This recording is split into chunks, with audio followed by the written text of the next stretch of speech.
Ouais, donc maintenant que mon métal il a été assigné, en fait, je vais en profiter pour tout de suite assigner mes deux autres matériaux que j'aimerais avoir, juste pour avoir une meilleure idée là, du look final que mon modèle va avoir, là.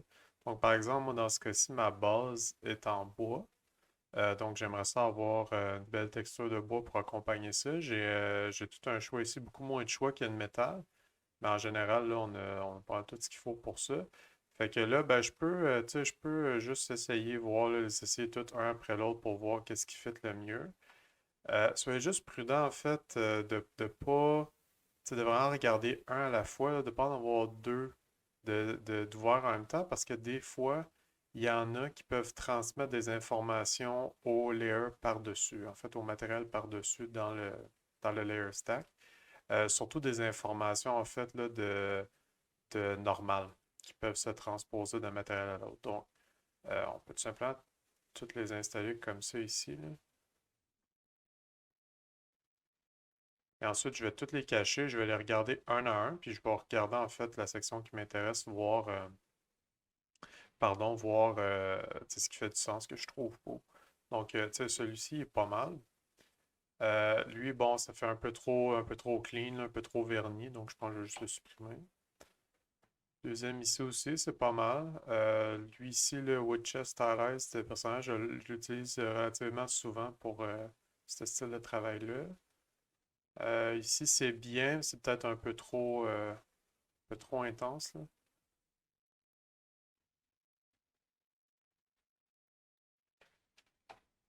Alright. Donc, je peux toujours aussi, ben, en fait, c'est très important de venir consulter nos références, là. J'ai trouvé que je me répète, mais c'est très important pour justement essayer de trouver tu sais, ce qui fitterait le mieux, là. Fait que là, je vais juste comme mettre mon PureRef en petite référence comme ça ici, juste pour avoir une meilleure idée. Et là, tu sais, je peux essayer, là. C'est comme ça. Le bois lui-même est bien, mais les petites taches par-dessus, je suis pas fan.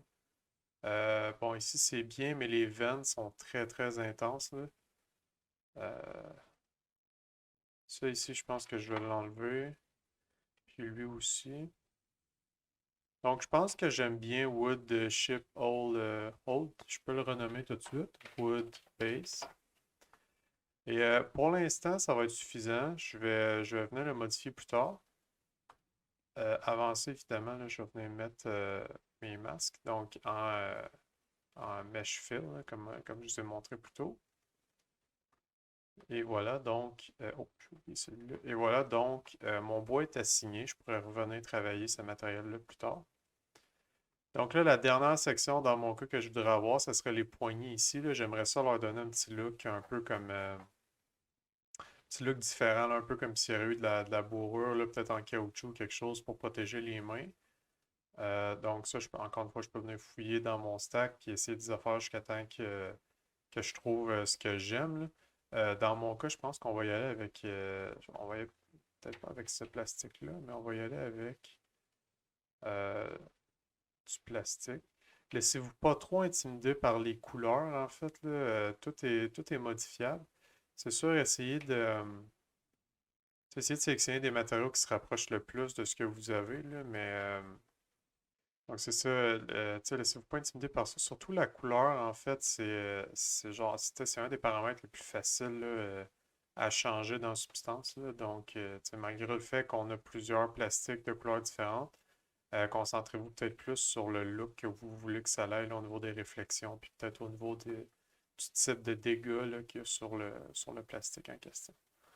Bon, ben, je pense que je suis prêt ici. Je suis pas mal prêt à commencer à modifier mes matériaux là, pour que ce soit un petit peu plus proche, un petit peu plus proche là, de mes références.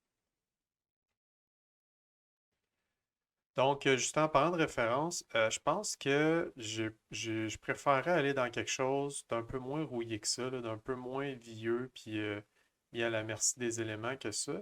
Je vais peut-être essayer d'aller chercher un look un peu métal peinturé comme ça ici, là, peut-être avec des petits dégâts de rouille. Je vais essayer de rester quand même assez de base, là, parce que c'est un peu ce que je vous demande aussi pour projet, là. Je veux pas que vous ayez trop loin dans Substance. On va avoir des cours en masse pour pousser ça un peu plus. Donc, j'irai pas rechercher exactement ce look-là, mais je vais essayer de m'en approcher le plus possible. Donc, je tasse ma référence en haut. Moi, je la vois dans mon autre écran. Alright, donc, commençons. Euh, on va aller donc dans le Smart Material. Je vais commencer par tout désactiver mes layers, OK? Sauf mon layer de base. Donc ça, c'est vraiment le layer, le layer de base. Il n'y a pas vraiment de meilleure façon de le dire. Donc ça va vraiment être à partir de là que toutes mes textures pour ce Smart Material-là vont partir. Donc là, je peux venir, tu sais, je peux venir changer la couleur, mettre de quoi de plus foncé, plus pâle un peu. Donc je peux mettre un métal assez pâle parce qu'il faut faire une différence. Là, je vais peut-être en avoir déjà parlé en classe. C'est important de faire une différence entre ce qui est le métal lui-même et la couche de peinture qui a été rajoutée par-dessus, donc le coating. Et ça, dans ce cas-ci, le métal, il n'est pas noir naturellement. Il a été peinturé avec de la peinture noire épaisse. Donc là, présentement, je suis en train de faire mon métal. Donc c'est pour ça que je ne vais pas mettre ça une couleur noire. Donc là, ça ici, je suis assez satisfait. La réflexion, c'est correct. Bon, métalness aussi. Donc je vais laisser ça comme ça. Et maintenant, il y a, dans ce Smart Material-là, il y a un léger noise qui est rajouté. Donc ça va venir, comme vous pouvez voir, là, ça vient juste rajouter un peu de. Pas du relief, c'est peut-être pas le bon mot, là, mais rajouter un petit peu de chaos là, pour pas que ce soit trop uniforme, trop identique partout pareil. Donc c'est tout le temps un layer qui est très important à avoir, que je recommande aux étudiants de mettre. Ici, on va avoir un peu de dirt qui va venir faire un peu la même, qui va pas avoir la même fonction, sauf que si on va sur le layer lui-même, qu'on peut voir, c'est concentré uniquement en roughness. Donc, il n'y a pas d'information de couleur. Je peux en rajouter si ça me tente, mais dans ce cas-ci, personnellement, ça ne me tente pas. C'est plus l'information là, de, de roughness que je trouve pertinent. Et finalement, ben là, ici, on a c'est écrit ici justement Metallic Paint. Donc, ça va être ma paint, justement. Et donc, c'est vraiment là que la magie va se passer. Là, comme on peut voir, si je fais C, là, encore là, pour naviguer à travers mes channels, là, je suis dans mon char métallique. Donc là, je vois juste mes informations de Metalness. Et là, comme vous pouvez voir, tout est blanc, en fait. Tout ce qui est... tout ce qui est... je cherche mes mots, je m'excuse. Tout ce qui est par rapport à mon Smart Material de métal, tout est métallique. Ce qui fait du sens, OK? Du métal, c'est métallique, donc 1 + 1. Sauf que dans ce cas-ci, comme j'ai mentionné, petite distinction qui est importante à faire, la peinture qui est par-dessus le métal, c'est pas du métal. C'est une peinture qui est faite à base de caoutchouc, je sais pas trop, de plastique, de latex, peu importe. Euh, et donc ça, ces matières-là ne sont pas métalliques. Et c'est une distinction qui est très importante à faire parce que souvent, ça va arriver que là, vous allez vouloir avoir un minecart qui est rouge et vous allez juste mettre ça comme ça. Donc là, wow, c'est rouge. Mais voyez-vous le feeling un peu weird qu'on a ici? Puis c'est encore plus exacerbé si on vient mettre une réflexion plus forte, là.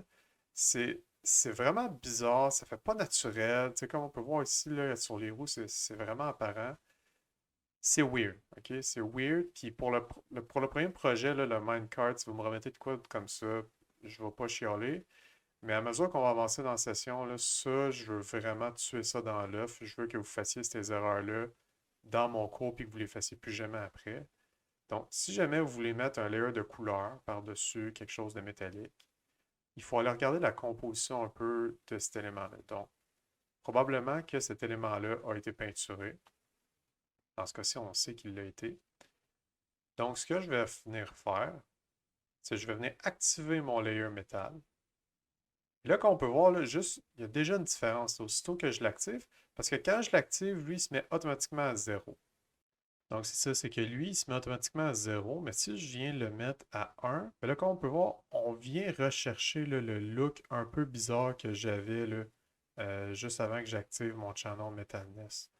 Euh, et, euh, et donc, c'est ça. Donc, S'il avait été à 1, je l'aurais mis à 0 parce que justement, ma peinture, qui est ce layer-là ici, n'est pas métallique.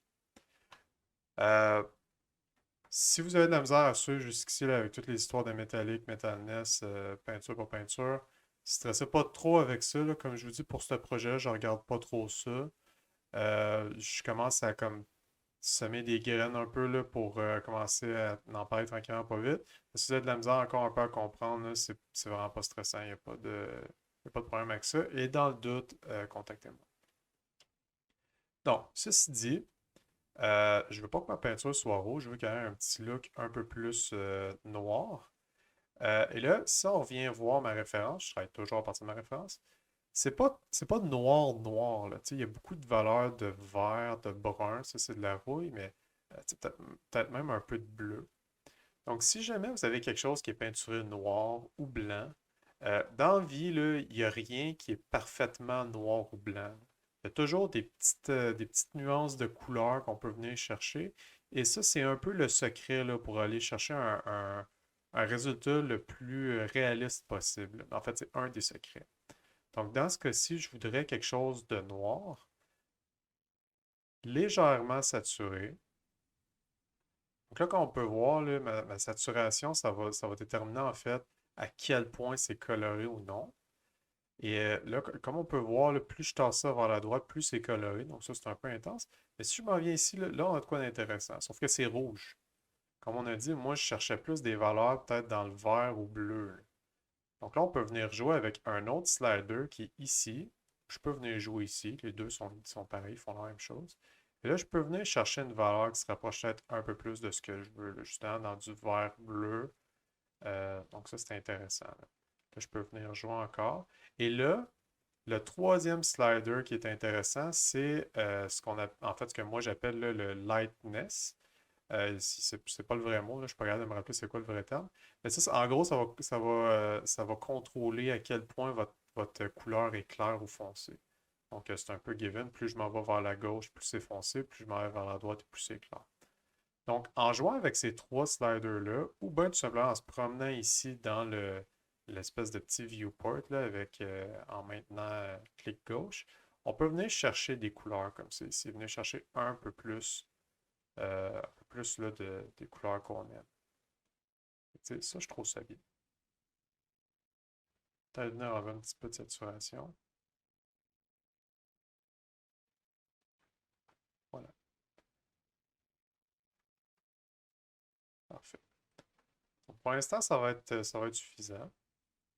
Maintenant, je peux venir faire le même exercice. On va garder le bois pour la fin. Moi, j'aime beaucoup faire du bois, donc on va garder le meilleur pour la fin. On peut venir se concentrer cette fois-ci là, sur les poignées. Donc le poignet rouge, pas le best, mais comme j'ai dit, ça c'est super facile à changer. Je peux encore une fois tout désactiver mes layers. Dans ce cas-ci, il y en a juste un. Et là, je peux venir essayer de chercher une couleur là, que j'apprécie un peu plus, là. Tu sais, si je regarde mes références, là, j'ai pas vraiment de référence qui me donne ce que je veux, là. Il n'y a pas vraiment de poignée en tant que tel. Les poignées que c'est tout quelque chose d'assez métallique. Donc là, c'est ça, j'ai pas vraiment de bonnes références. Donc là, on va prendre des bonnes habitudes et je vais venir combler en fait mes références ici avec justement une nouvelle recherche en ligne, là. Donc, j'ai mon image dans mon autre écran, je peux tout simplement venir la copier, la coller ici. Et là, ça, c'est quelque chose que je trouve intéressant, là, une espèce de vieux caoutchouc utilisé, sale, un peu dégueulasse, là. C'est de quoi que je trouve cool, là, tu sais. Puis je peux aller en chercher autant que je veux pour m'inspirer. Tu sais, par exemple, si je peux en avoir un autre, et ainsi de suite, là. Donc là, je pense que j'ai quand même pas mal là, le look que je vais aller rechercher, là. Donc un caoutchouc là, un peu abîmé, un peu vieux. Donc c'est mes références encore une fois. Et là, je regarde mon layer ici, là, puis pour vrai, là, je suis pas convaincu du matériel que j'ai choisi. Tu sais, je l'ai choisi un peu à l'œil tantôt. C'est pas tant hot, OK? Donc, je peux venir essayer de regarder qu'est-ce que j'ai d'autre ici. Là, tu sais, on voit, là, j'ai de quoi ici qui pourrait être déjà un peu plus intéressant, un peu plus proche de ce que je vais aller chercher. On va en essayer d'autres comme ça ici. Là, j'ai de quoi ici, il y a beaucoup plus de relief. Ça m'intéresse un peu moins. Je peux supprimer déjà. Lui ici, il y a de quoi d'intéressant, ok, parce qu'il y a un layer de dirt qui a été rajouté. Bon, dans ce cas-ci, moi, ça m'intéresse pas trop. Mais il y aurait peut-être de quoi faire avec le matériel en dessous. Mais je pense vraiment là, que ça va être, ça va être de bon matériel. Ça va être ce que je vais aller chercher. Donc là, il y a deux façons de procéder à partir de maintenant. On peut évidemment refaire un black mask et venir, bon, resélectionner nos zones, comme on a fait tantôt. Dans ce cas-ci, ça pourrait être un bon move à faire parce que là, comme vous pouvez voir, ça m'a pris 3 secondes et j'ai déjà mon même masque. Dans le cas où ça aurait été, par exemple, pour cette surface-là, où c'est qu'il y a beaucoup de composantes, ça aurait été un peu plus long à faire. Dans ce cas-ci, il y a une autre façon un peu plus rapide à faire. Donc, j'ai mon nouveau matériel, j'ai mon vieux matériel en dessous. Comment je transfère mon masque à mon nouveau matériel? Euh, je ne peux pas tout simplement faire un drag and drop, comme on voit, ça ne fonctionne pas. Donc, ce que je vais faire, sur mon nouveau matériel, je vais ajouter un masque noir.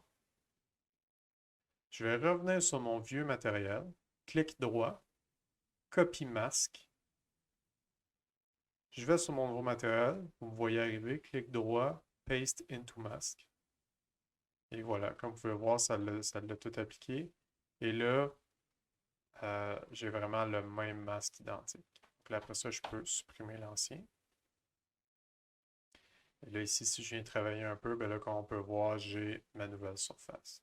Et là, pour vrai, là, je trouve qu'on n'est pas bien loin de ce que je voudrais avoir, là.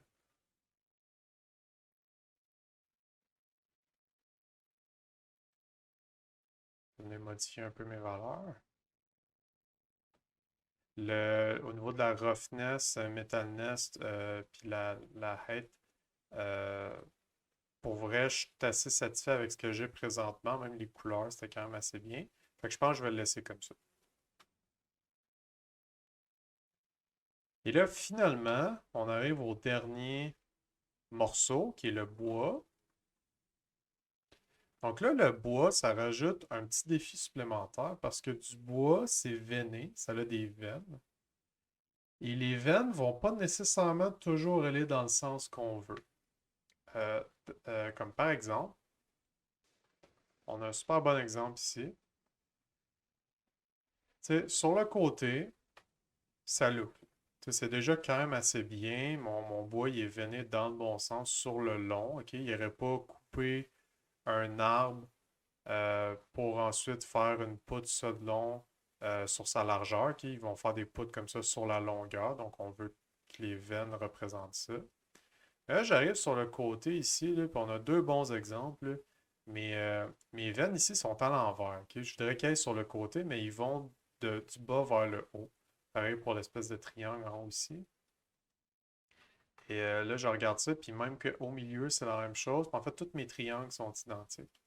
C'est tout comme si le veinage du bois était à l'envers. Par contre, pour le reste, celle-là ici, celle-là ici, celle-là ici, celle-là ici, tout a de l'air beau. Donc là, qu'est-ce qu'on fait avec ça? Parce qu'on veut être consciencieux, on veut faire de quoi de beau, puis de quoi de logique. Euh, Tout se change, OK?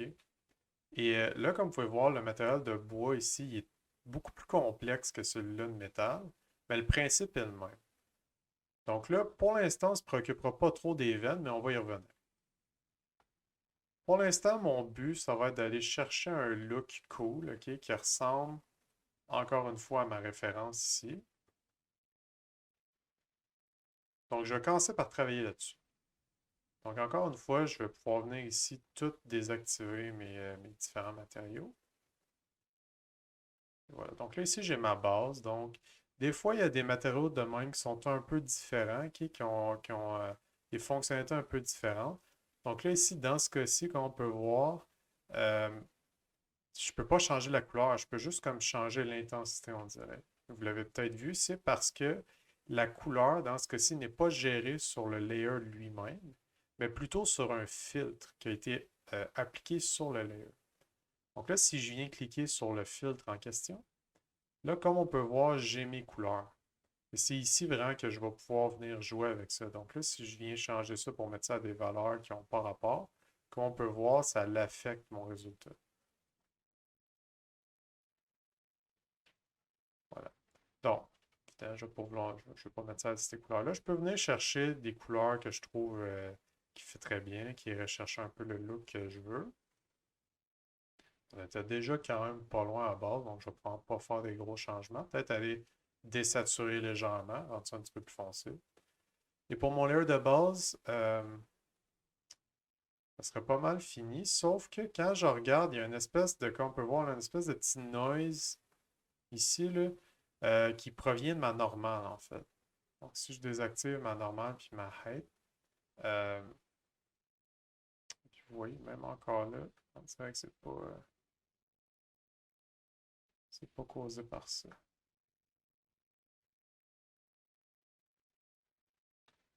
Ah, c'est ça. J'avais oublié de désactiver un layer. Donc, mon layer de base, je suis content avec ça. J'ai plus rien à faire dessus.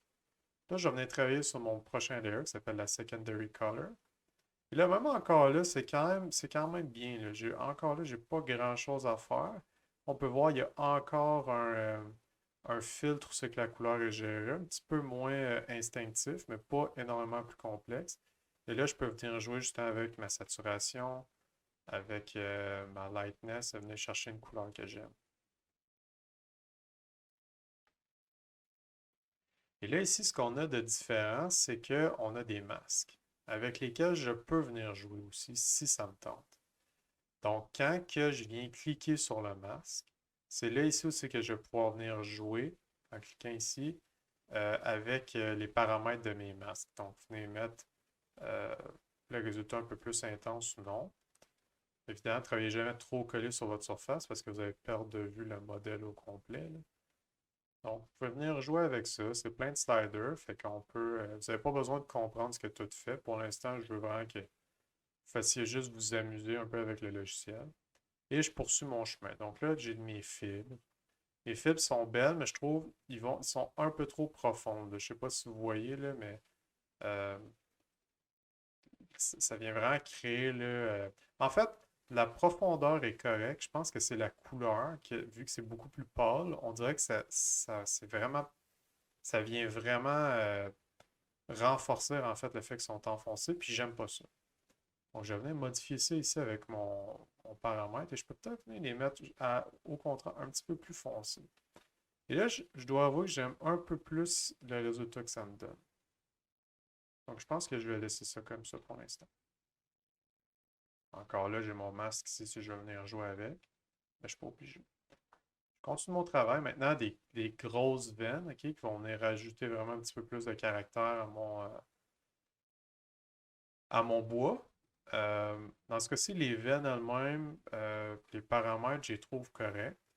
Mais je pourrais peut-être venir voir qu'est-ce que je peux faire dans mon masque. Peut-être que dans mon masque, je pourrais venir les améliorer un petit peu. Donc là encore, je peux venir jouer avec ma balance. Je peux en rajouter un petit peu plus si ça me tente. J'ai mon warp ici pour venir un peu les rendre un peu moins droites, un peu moins parfaites. Et finalement, j'ai un petit grunge ici qui va venir encore une fois les rendre encore un peu moins parfaites.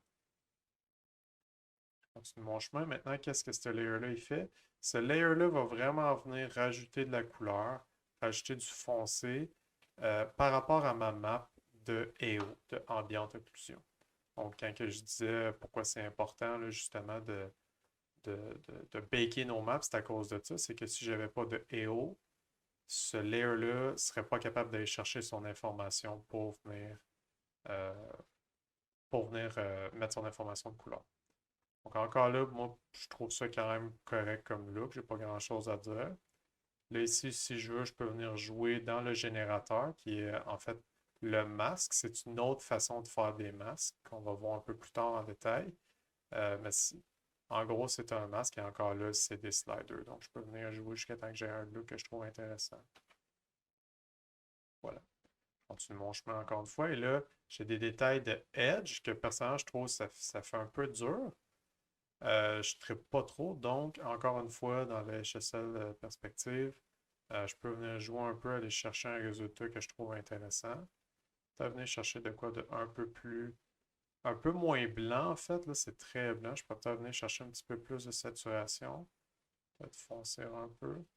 Et vraiment jouer jusqu'à temps que je trouve de quoi que je trouve intéressant. Il n'y a pas de bonne recette, là. C'est vraiment de l'essai-erreur puis d'essayer jusqu'à temps qu'on trouve. Donc là, ici, là, ça, je tripe vraiment pas sur ce truc-là. Je trouve que ça rend le tout très noisy. Et je sais pourquoi ça fait ça. C'est parce que mon layer de height est allumé. En fait, il est allumé, il est très intense.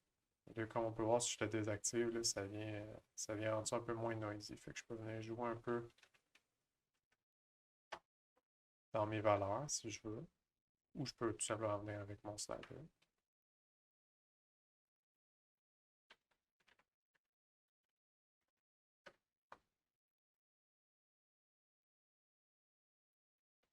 Voilà. Je continue mon chemin, donc des white stains. Là, en général, les Smart Materials sont assez bien divisés pour ça, sont relativement faciles à se promener dedans. Là. Les noms sont assez clairs. Finalement, stain. Donc, les tâches au début que je disais que je n'étais pas trop sûr. Mais là, à cette heure que ça a été, que j'ai fini de construire là, mon matériel, je trouve que ça a quand même de la gueule. Là. Je trouve pas ça si peu. Et finalement, un Sharpen qui lui-même est pas un. C'est un filter en fait, là. C'est pas un layer en tant que tel. Là. Vous n'avez pas besoin de savoir la différence présentement, mais je peux pas vraiment changer les informations sur. Pardon, c'est une autosave. Juste sur le filter qui a été associé. Donc, ça, plus. C'est un Sharpen, ok? Donc, c'est le même style de filtre que dans Photoshop. Et plus je le crank, ben, plus ça va être. Plus mes pixels, en fait, vont être sharp. Euh, donc, ça peut venir vous donner un coup de main là, pour venir donner un petit kick à vos trucs, mais il faut l'utiliser avec parcimonie parce que sinon, ça va te faire du crisse. Euh, voilà, donc, ça, je pense que c'est correct. Donc, je suis assez satisfait de mon bois. J'ai comme complété le vidéo, puis j'ai un peu oublié, en fait, on avait dit qu'on viendrait voir les veines, là, justement, qui n'étaient pas dans le bon sens. J'ai complètement oublié. Fait qu'on va s'occuper de ça. C'est pour ça que ça. Je sais pas trop comment je vais remonter ça, mais ça a peut-être l'air rebooté un petit peu. Donc là, le problème, comme on disait, là, juste pour se faire un petit récapitulatif, j'ai des veines qui sont dans le bon sens, ok? Donc ici, puis ici. J'ai des veines qui sont dans le mauvais sens. Donc ici, ici et toutes les autres en arrière. Comment je corrige ça? Première affaire, ça va être de venir prendre mon Smart Material ici et de venir retirer de mon masque toutes les zones qui sont problématiques. Donc, dans ce cas-ci, ce coin-là, ce module-là ici.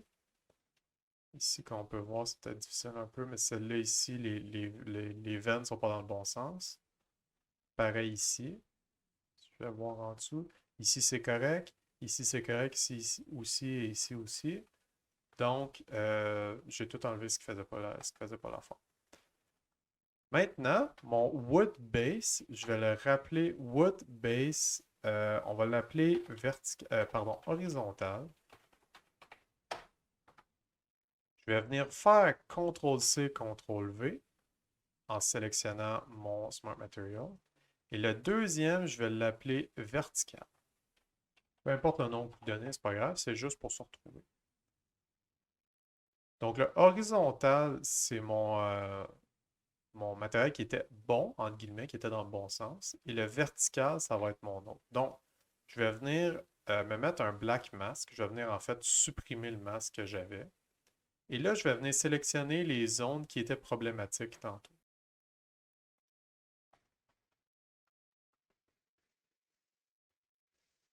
Voilà. Et là, si j'inverse, on peut voir c'est les zones qui étaient problématiques. Et là, on voit que j'en ai oublié une.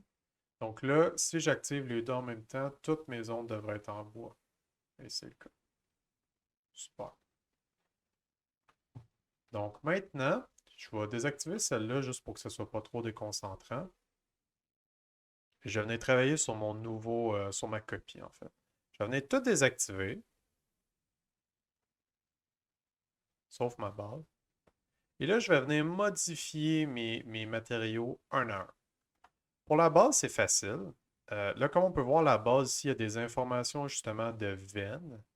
Euh, Donc, je vais pouvoir venir le modifier. Et pour le modifier, si je remonte, là j'étais ici, si je remonte en haut, comme on peut voir, là, j'ai des informations ici de tiling, de rotation et de offset.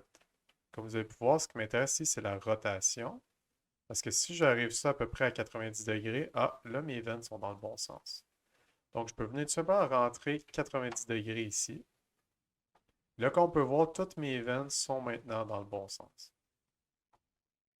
Le reste de la job, ça va tout simplement être de venir changer des données de rotation dans toutes mes layers jusqu'à temps que j'aie un résultat satisfaisant.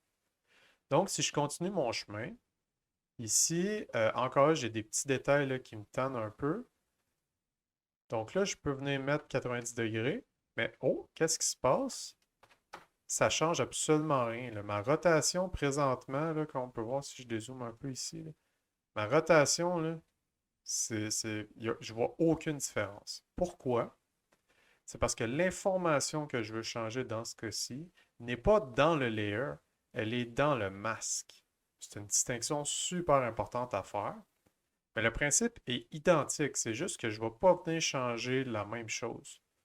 Donc, si je viens cette fois-ci dans mon masque, là, comme on peut voir, si je sélectionne juste mon masque, ici, j'ai aucune option, là. Je scroll, là, puis j'ai pas d'option comme j'avais sur mon layer. Pourquoi? C'est parce que ces options-là en question, elles sont ici, sur Grunge Map 002. Là, ah, ben là, j'ai le même menu, là. C'est très similaire ici. En fait, c'est identique à ce que j'avais ici. Donc là, il est à 90. Je peux venir mettre ça, cette fois-ci, à 0. Et là, ah, là, j'ai de quoi d'intéressant. Et le warp, ben, il n'y a pas d'information de direction ici, donc c'est pas un problème. Je continue mon chemin. Même principe, les fibres ici. Et là, même principe encore une fois, je bouge ça. Il n'y a pas vraiment de changement. Même principe, c'est parce que le problème est dans mon masque. Il n'est pas dans le masque lui-même, il est dans les espèces de sous-masques, je ne sais pas comment appeler ça, qui sont ici. Donc, dans ce cas-ci, Directional Scratches, je peux venir mettre ça à 90. Je viens me promener ici, j'ai aucune information à changer, ici non plus. Et de toute façon, quand j'ai changé ça ici, j'ai pu constater immédiatement que ça me donnait un résultat que je voulais, là, que je trouvais bon. Je continue mon chemin. Même principe. Ici, je change, ça change rien, donc le problème est dans mon masque. Et là, si je viens désactiver ces deux petits masques-là ici, je vais venir tasser ça ici à 90. Donc oui, ça me donne ce que je veux. Je continue mon warp, pas d'informations sur le warp. Et ici, Grunge Map, ben, quand il est activé, je peux venir essayer de le changer. Sauf que ça ici, lui, est en triplanar, donc c'est un peu différent. Euh, le menu n'est pas identique. Mais comme vous pouvez voir, là, si on essaie de trouver UV transformation, j'ai rotation ici. Et là, le menu est le même. Mais dans ce cas-ci, tu sais, ça ne change rien. Les deux sont relativement pareils. Ça change l'information, mais ça ne change pas comme l'orientation de mes veines. Donc, je peux laisser ça tel quel, il n'y a pas de problème. Ici, mon layer dust. Lui, il est correct. OK. Il n'y a pas vraiment de problème. J'ai rien à changer. C'est pas vraiment des informations de veine. Edge, même chose. C'est pas vraiment des informations que je veux venir changer. Dirt, même principe. White stains, même principe. Stains, même principe. Et sharpen, même principe aussi. Donc là, en théorie, là, quand je regarde ça, toutes mes veines devraient être dans le bon sens. Et comme de fait, là, je suis en train de consulter un peu, mais tout a de l'air super beau. Donc là, si je ferme mon dossier et je viens réactiver mon autre, et voilà, là, tout est dans le bon sens. Tout est magnifique. Et voilà. Mon métal, pour vrai, là, plus je le regarde, puis plus je l'haïs, là, je le trouve vraiment pas beau. Je trouve que ça. Surtout que mon bois il est quand même très hot. Donc encore là, vous n'avez pas besoin d'expérimenter énormément avec Substance, mais tu sais, gâtez-vous quand même pour remettre de quoi que vous trouvez beau et que vous êtes fier. Puis n'hésitez pas à justement venir expérimenter là, avec le logiciel. Donc on peut venir essayer d'autres. On peut venir essayer d'autres excusez-moi, je cherche mes mots, d'autres matériaux. Et là, ça, je pense que je pourrais faire de quoi de cool avec ça, là, en changeant la couleur, là. Donc, même principe pour venir copier mon masque, là. Donc, copy masque. Ici, je vais venir me rajouter un black mask. Et dans ce masque-là, je vais venir faire un paste. Et voilà, là, je peux supprimer ce que j'ai en dessous. Encore une fois, même principe. Donc, mon métal de base, je trouve ça bien correct, j'ai rien à dire. Ensuite, mon layer de peinture, je vais venir changer la couleur, évidemment. Je vais chercher de quoi de un peu plus noir, un peu plus désaturé, et qui va tirer un peu plus dans le bleu. Je trouve ça bien. Et le petit layer de rust par-dessus va vraiment plus venir vendre mon objet, sauf que je trouve que mes masques sont vraiment trop intenses. Donc, premièrement, on va venir travailler le masque, ok, les scratchs. Donc, je peux venir dans mon masque ici, je viens venir cliquer dans mon masque editor. Et là, je peux venir jouer ici avec mes sliders jusqu'à temps que j'ai un résultat que j'aime un peu plus. Donc, je peux venir baisser un peu les scratchs, venir baisser un peu les tâches comme ça ici.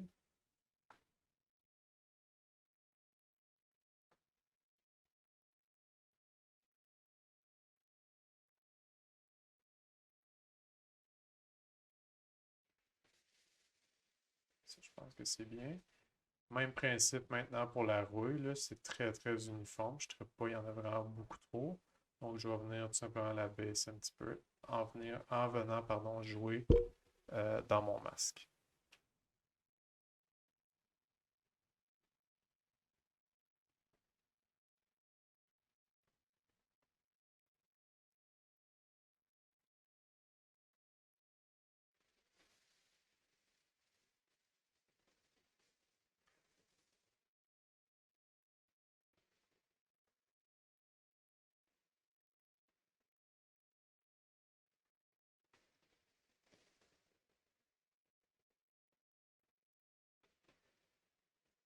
Et je peux venir compléter avec mon Sharp. Donc voilà, ça c'est un projet en fait de texture très très très basique, là. Je vous dirais que c'est pas mal le minimum que je m'attends de voir. Euh, J'aimerais vraiment ça si vous passiez plus de temps, que vous fassiez de quoi de vraiment cool. En fait, j'aimerais ça que vous m'impressionniez. Substance, elle a de l'air assez intimidant au premier coup d'œil. Mais au final, comme vous avez pu voir, la majorité de ma job, c'est de venir jouer avec les sliders qui ont déjà été générés pour nous là, dans les Smart Materials. Tu sais, plus tard dans le cours, moi, je veux vous montrer comment créer vos propres matériaux, vos propres sliders, pour ainsi dire, pour venir avoir le plus de contrôle possible. Mais pour l'instant, on n'est pas rendu là, là. C'est vraiment juste de s'amuser avec les outils qui nous ont déjà été donnés. Un peu comme le TP1, là, tu sais, qu'on s'amusait avec les primitifs qui nous étaient donnés là, par Maya. Donc, moi, j'aimerais ça là, que vous veniez vraiment euh, me surprendre. Puis, tu sais, si ça, c'est trop basique pour vous, euh, explorer, là, tu sais, vous pouvez faire vos propres matériaux si vous voulez. Vous pouvez venir utiliser des outils, vous pouvez venir utiliser des alphas si vous voulez, si vous savez comment vous en servir ou si vous ne savez pas puis vous voulez juste découvrir. Euh, Gâtez-vous, là, il n'y a pas vraiment de limite. Donc, c'est ça. Mais tu sais, si vous êtes un peu moins à l'aise, un peu plus craintif, pour l'instant, là, moi, je veux juste que vous commenciez à expérimenter un peu avec le logiciel. Puis, je veux pas être capable de reconnaître les Smart Materials au premier coup d'œil.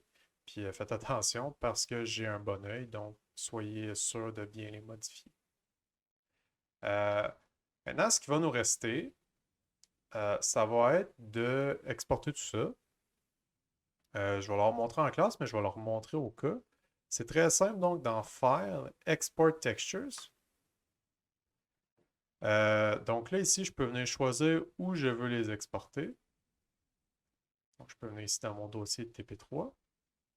Là, ici, ça ici, touchez pas à ça. Output template, si c'est cette- cette option-là, touchez à rien, ça va être suffisant. File types, type, en fait. Je pense que de base, va l'envoyer en PNG, mais dans le doute, mettez ça en PNG. C'est le format que je vais demander. le nombre de bits, touchez pas à ça. En fait, laissez ça, excusez-moi, en based on output template, parce que vous n'aurez pas besoin de gérer le nombre de bits et tout ça. Ça va vraiment exporter ça en PNG comme on veut. Size, ça dit ici based on each texture set size. Donc ça, ce que ça veut dire, c'est que selon la résolution que vous avez ici, que vous avez choisi au début du projet ou que vous vous êtes promené pendant que vous faisiez vos textures, il va exporter ça dans le format que vous êtes. Donc si je viens en 128, il n'y a aucune raison pour que je devrais aller là, mais bref, lui, il va exporter ses textures en 128. Si je viens en 2K, en 2048, il va exporter ses textures en 2048. Euh, les, euh, les paramètres de remise, donc, sont en 2048. Donc, pour être sûr, pour vous backer, mettez-le tout de suite en 2048. Comme ça, peu importe vous avez travaillé en combien, lui il va exporter ça comme du monde. Padding, touchez pas à ça. Et on est prêt à exporter. Et voilà, c'est déjà fait, c'est très rapide. Ça va vous donner plusieurs maps, OK? Je vais venir les ouvrir dans mon dossier.